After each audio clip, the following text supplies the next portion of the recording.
100.5.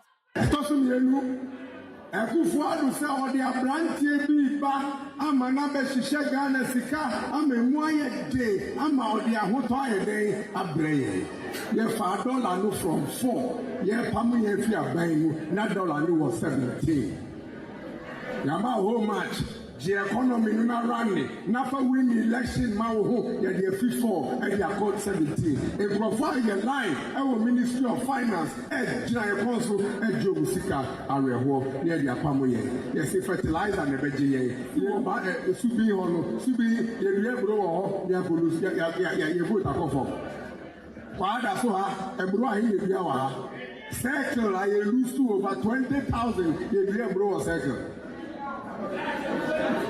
Sa propaganda no enko bebia muma ye fanto chei na kwa da so ye matured constituency ye bi and some ni bi wo hono mo ye tv fire no enka wo platform so stage so and so ye ni na wa ha ye ni me ko so ye lusu ye anti ye repeat candidate enko ye mai. Well, this is Brian Echampong. Brian Echampong is one of the persons who's seeking to lead the NPP into the 2028 general elections. The NPP, after losing the 2024 elections, decided that the very first thing they would do is to elect a flag bearer before they even go to their what they call it, branch executives or polling station executives, all the way through constituency executives, all to the regional executives to the national executives. So the current national executives will have the opportunity of electing a flag bearer. The current executive will have the opportunity of electing a flag bearer twice. So they are going through that process. And as part of that process, a lot of things are being said. One of them is this one that's attracting a lot of attention, because there are those who feel that these things, when they are said, will be used against them in the future. Because, for example, if you get to the election and Dr. Bawumia wins, and we are talking about Dr. Bawumia's records, we said he took the city to 17 cities, and Dr. Bawumia said he didn't do that. All we need is to play Brian Echampong's voice. Brian Echampong was a cabinet minister in the Akufo-Addo regime, was a minister part 1, part 2. So if he says that is where you took it to, why are you contesting it? People were not very, very happy about these comments that he made. Let's speak to Dr. Jonathan ASANTE, who is a political scientist. Thank you very much for your time. Political analyst. Political analyst. Thank you very much for your time, and good morning to you. Good morning, Senna. I hope you're well, Doc. Well, I'm okay. It is just that ECG planned maintenance, they took our light in the morning. It came back as advertised, and then it went off again until dawn. So it has affected my sleep. Okay. So it went off but it's back? It's back. Okay. This is in a central region, right? Yes. Okay. I realized they were advertising that they will be doing some planned maintenance, but I don't know whether they do it in the night and dawn. Okay, so but thank God it is back. Now let's go. First of all, let's start with the tone of the campaign thus far. Good for the NPP, or is normal with campaigns like this?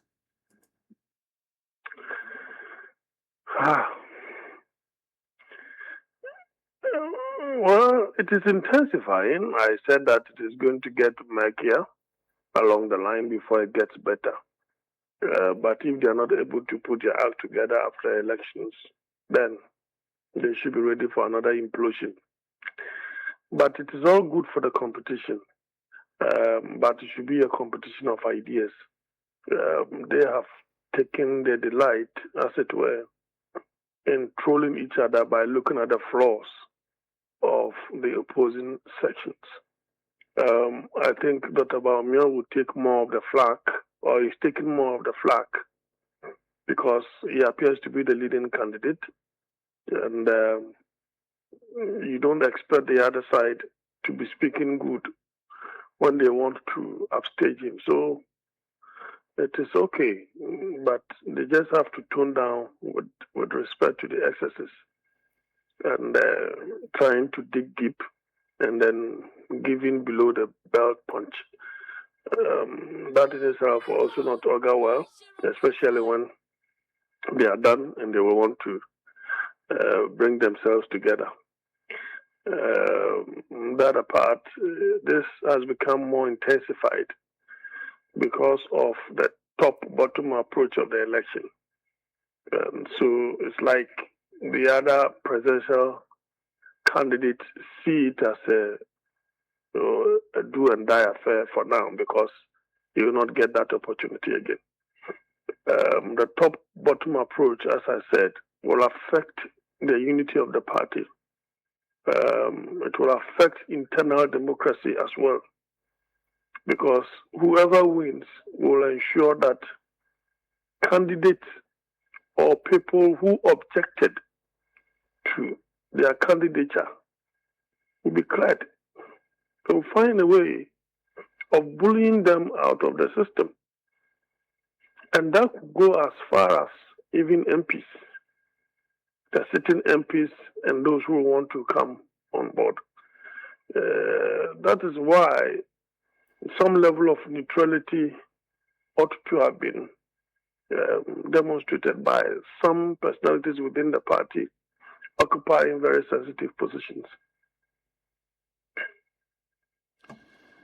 But can they avoid the kind of comments that people like somebody like Brian Champon made the last time? There have been some other comments that have been used against others. For example, people are going after Kennedy Ejapong for his own history of a certain type of commentary that people have complained about, where he's even admitted in the past that some of the things he said about people were concocted. Can they avoid that at all, or it will only get worse for you? Well, I do not expect your opponent to tell sweet things about you when it is a competition.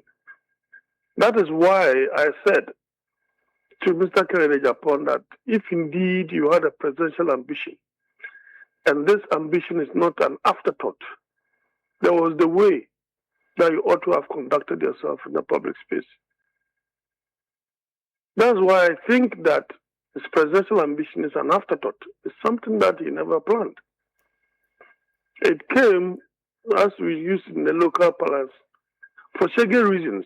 That is why he contested. He just wanted to show, some individuals as to his locus within the party.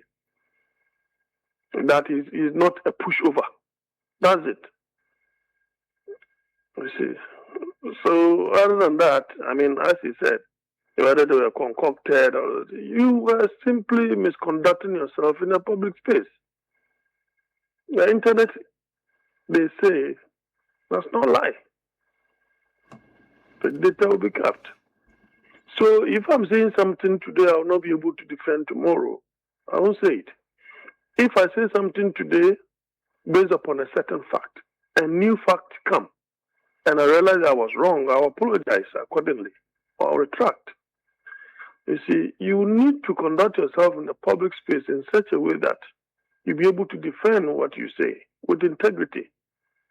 That is very important. At the time, it served a certain purpose. But for now, the realization is that they are using it against you. When in actual fact, probably you were doing it for the entirety of the party. Right? And so on and so forth. But now, your opponents are using these things against you. Because today, you have become a threat to their interest with respect to that particular competition. So you wouldn't expect them to, do otherwise. Now, the comment that has attracted attention recently has been the one about the city, where Brian Champon says they gave Dr. Bawumia a whole match, which is to manage the city, and he failed. He said he took the city from 4 cities to 17 cities. Now, those who support Dr. Bawumia have been trying to push back against that. They've been producing data and others to show that, but they were also not happy because they thought that will also work against the interest of the party. But for someone like me, I was asking, where is the lie? And But why do you think that is a troubling thing to talk about for the Dr. Bawumia campaign? Why are they making it appear as though we do not have the fact? What Dr. Brian Champon is saying is already in the public domain. That's the more reason why they were trounced. So it is nothing new. It is just that once it is coming from within, then it is you are giving it a new impetus.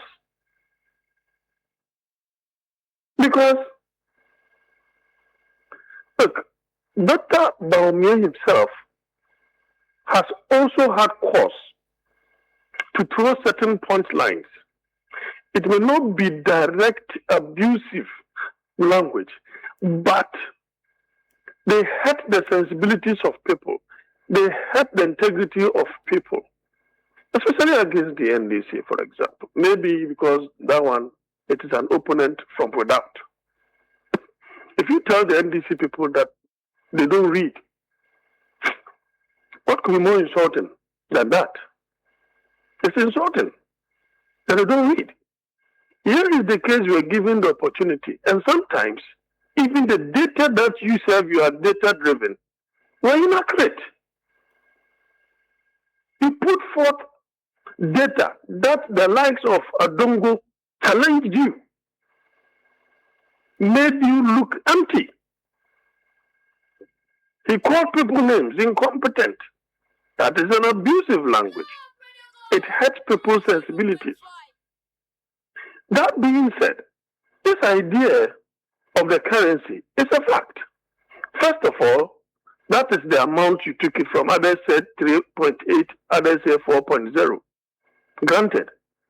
Don't forget, in 2017 or 2018 thereabout, Mr. Safo had cause to praise Dr. Bawumia about the stability of the currency and how, as the chairman of the economic management team, he worked like a workaholic person, right? Supervising here, showing interest here and there, and praised him in public. Where Dr. Bawumia was seated, nodding his head, in agreement to what Mr. Safo was saying. So if the one who gave praise, you accepted the praise, why are you running away from the unpraise? These are some of the leadership challenges I have with Dr. Bawumia. He took the opportunity to apologize. Instead of you suggesting to everybody that you are taking the flag all by yourself, you decided to rope everybody in. That is not a mark of a good leader. Roping in ministers, MPs, board of directors, chairman of board of directors, whatever, CEOs. So what? That all of us have fallen short of the glory of God. Is that really the case? No. Listen to Mr. Mahama. When we had Doomsok 2014 or 2015 getting to that place, in one of his State of the Nation addresses, he said, the way and manner Doomsok has been an issue where our forebears did a top dressing. Mr. Rollins played an important role in the building of the Abuaji thermal plant, which stabilized the Mr. Kufo came, we didn't see much. Professor Mills came, met Doomsok again. And then it continued until it became worse. Then the man says that he's taking upon himself the blame and he will fix it. That is a mark of a leader. When you look at Dr. Bawumia, he approbates so-called good things that he directly brought, interventions. He's arrogating unto himself Ghana card, this, that, electronic this, digital that. But things that affect the entirety of Ghanaians, he dodges. So when now he's struggling with leadership and how some people, grassroots people, are thinking that they will want to try Mr. Kennedy Japan, his group is becoming jittery. They are jittering everywhere. And this has transformed into the throwing of shades and trolling among each other. That's why I'm saying that this issue of currency, who doesn't know? So are we not seeing how the dollar has dropped in this regime and how it has affected prices of goods and services in the market? We don't see it. Just yesterday, Monday, today is Wednesday. Monday or so, we have seen another reduction in fuel prices. When you go to the market, 3 days ago, I think Monday, I went to buy a crate of egg. That used to be 75 cities. The same place at Abra Market in Cape Coast. This time it is 72 cities.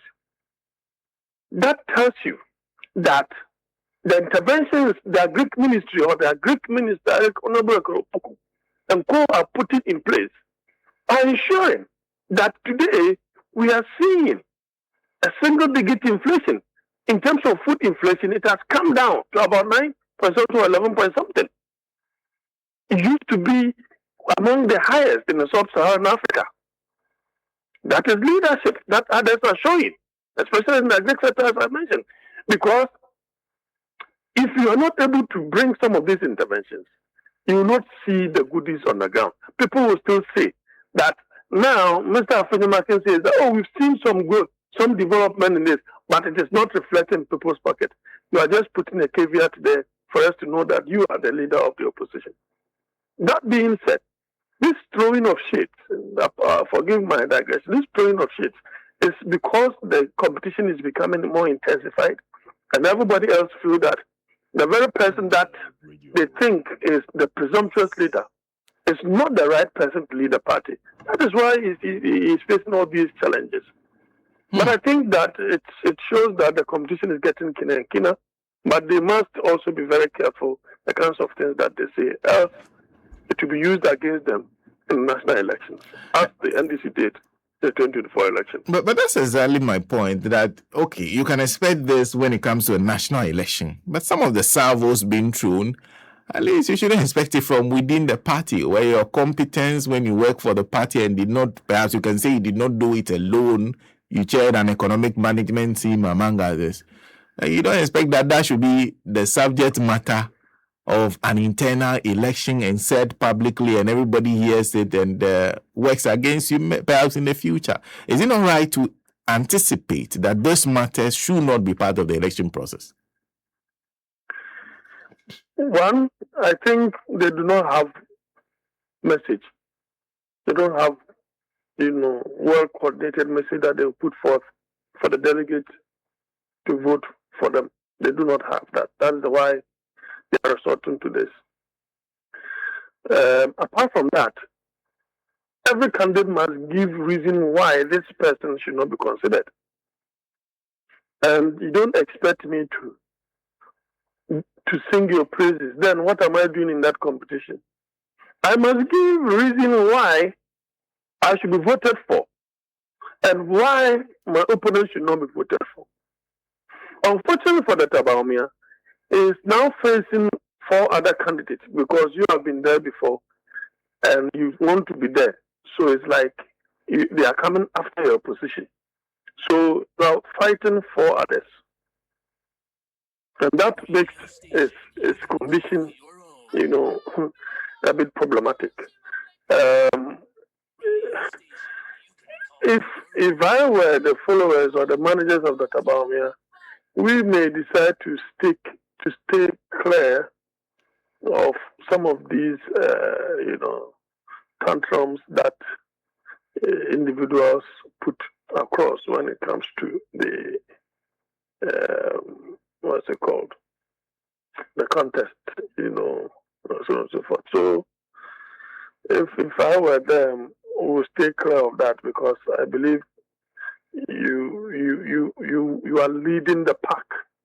Right, you are leading the pack more than anybody else. So, if you are leading, if they throw shit and you ignore, they will stop.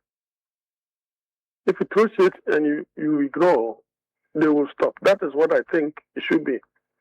Because if indeed you are very confident that you are winning, then you should not be bothered about the things that they say about you.